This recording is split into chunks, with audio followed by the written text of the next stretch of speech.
कई सारे लोगों को ड्राइंग, पेंटिंग, स्केचिंग करनी तो होती है, पर स्टार्ट कहाँ से करें यही नहीं पता होता।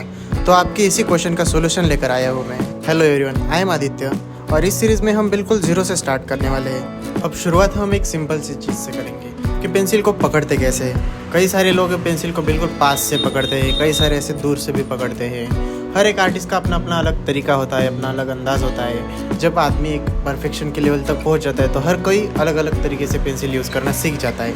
लेकिन अगर हम बिगिनर लेवल पर है, बेसिक लेवल पर है, हम कहाँ से स्टार्ट करें? तो हमें क्या करना है, यहाँ 2 उंगलियों के बीच में एक छोटा सा गैप ऐसा रखना है पेंसिल का और वहाँ से पकड़ना है। इससे हमें एक अच्छी ग्रिप मिलेगी और हम ड्राइंग भी अच्छे से कर पाएंगे। अब हम शुरुआत करेंगे लाइन से। लाइन से क्यों? क्योंकि कोई भी अगर हम ड्राइंग बना रहे हैं या कोई शेप बना रहे हैं, वो बनता तो लाइन से ही है, या तो स्ट्रेट लाइन से या तो फिर कर्व से।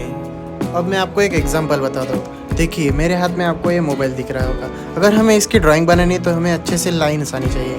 तो अब स्ट्रेट लाइंस भी कई टाइप की होती है, जैसे कि ये स्लिपिंग लाइंस, स्टैंडिंग लाइंस या फिर स्लैंटिंग लाइंस। इसको आप किसी भी डायरेक्शन में कर सकते हैं। और ये लाइंस करना ज़रूरी क्यों है? क्योंकि हमारे हाथ में अच्छे से फ्लो नहीं होता है। इसको वार्म अप करने की बहुत ज़रूरत होती है। हम क्या करते हैं, जब भी कोई ड्राइंग या लाइन बनाने की जाती है तो ऐसे छोटे छोटे टुकड़े में उसे कंप्लीट करते हैं। इससे वो बेहतरीन नहीं बन पाती। इसको अच्छे से इम्प्रूव करने के लिए, एक कॉन्फिडेंस स्ट्रोक देने के लिए हमें लाइंस की प्रैक्टिस करना बहुत ज़्यादा ज़रूरी होता है। अब जैसे हमने एक मोबाइल का एग्जांपल देखा है, वैसे ही अगर हमें कोई स्क्वायर, रेक्टेंगल या ट्रायंगल जैसा शेप बनाना है, उसके लिए भी हमें स्ट्रेट लाइंस आना बहुत ज़्यादा ज़रूरी है। और उसके अलावा अगर हमें कोई राउंड शेप बनाना है, सर्कल जैसा, तो उसके लिए हमें कर्व लाइंस की भी प्रैक्टिस करनी पड़ेगी।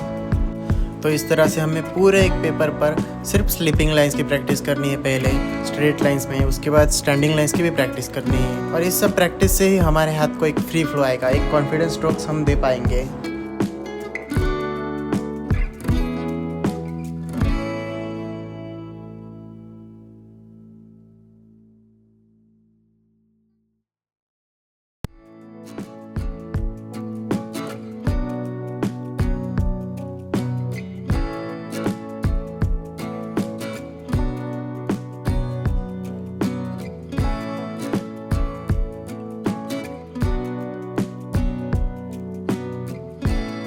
इसके बाद अब हम कर्व लाइंस की भी प्रैक्टिस करेंगे। कर्व लाइंस में 2 टाइप्स की लाइंस आती है, जैसे कि ये C टाइप की लाइन और ये S टाइप की लाइंस।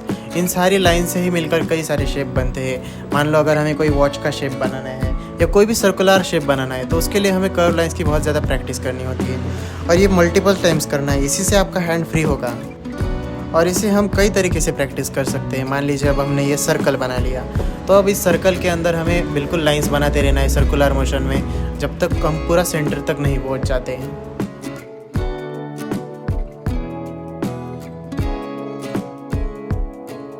इसके बाद अब हम एक और प्रैक्टिस कर सकते हैं ये लाइंस की। अब देखिए मैंने यहाँ सेंटर से शुरू किया है और नीचे की तरफ मैं ऐसे लाइंस की तरह इसे बनाते जा रहा हूँ। उसके बाद फिर यहाँ ऊपर से स्टार्ट करेंगे, फिर ऊपर की डायरेक्शन में ले जाएंगे, ऊपर की तरफ ऐसे इसकी लाइंस का शेप बड़ा करते हुए। फिर एक तरफ से स्टार्ट करेंगे, इसको ऐसे कंप्लीट करेंगे यहाँ तक। फिर दूसरी साइड से भी वही, एक बार लेफ्ट साइड से, एक बार राइट साइड से, और इसको कंप्लीट करेंगे। और ये जो हम प्रैक्टिस कर रहे हैं ये वार्म अप है, ये वार्म अप टेक्निक है। इससे हमारा हाथ बहुत ज़्यादा फ्री होता है। तो अब तक हमने स्ट्रेट लाइंस की प्रैक्टिस कर ली, सर्कल की प्रैक्टिस कर ली, अब हम इसके बाद ओवल की भी प्रैक्टिस करते हैं। ये प्रैक्टिस भी हमें हर डायरेक्शन से करनी है, जैसे स्लीपिंग में भी करना है, स्टैंडिंग में भी करना है, हर डायरेक्शन में। इससे हाथ बहुत ज़्यादा फ्री होता है।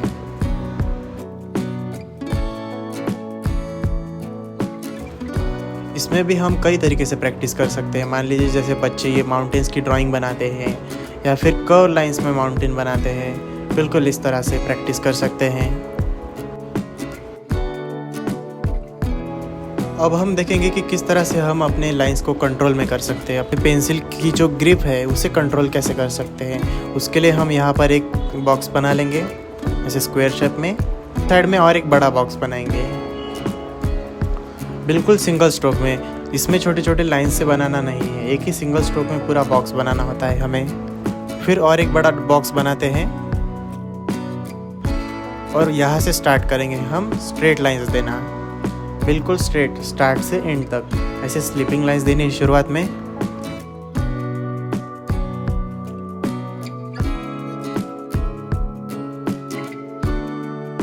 और जब स्लीपिंग लाइंस कंप्लीट हो जाए इसी बॉक्स में हम स्टैंडिंग लाइंस की भी प्रैक्टिस करेंगे, ऊपर से लेकर नीचे के पॉइंट तक। तो इस वीडियो में हमने देखा कि हमें वार्म अप के लिए अपने हाथ को एक फ्री फ्लो देने के लिए ढेर सारी लाइंस की प्रैक्टिस करनी पड़ती है, कर्व लाइंस की प्रैक्टिस करनी पड़ती है या फिर सर्कल की प्रैक्टिस करनी पड़ती है। तो नेक्स्ट वीडियो में हम जानेंगे कि इन लाइंस की हार्डनेस कितनी ज़्यादा कितनी कम रखनी है, यानी कि शेडिंग कैसे करते हैं। शेडिंग 3 टाइप्स की होती है, डार्क, मिडल और लाइट। इन तीनों शेड्स में हम ड्राइंग कैसे बनाते हैं ये हम नेक्स्ट वीडियो में देखेंगे।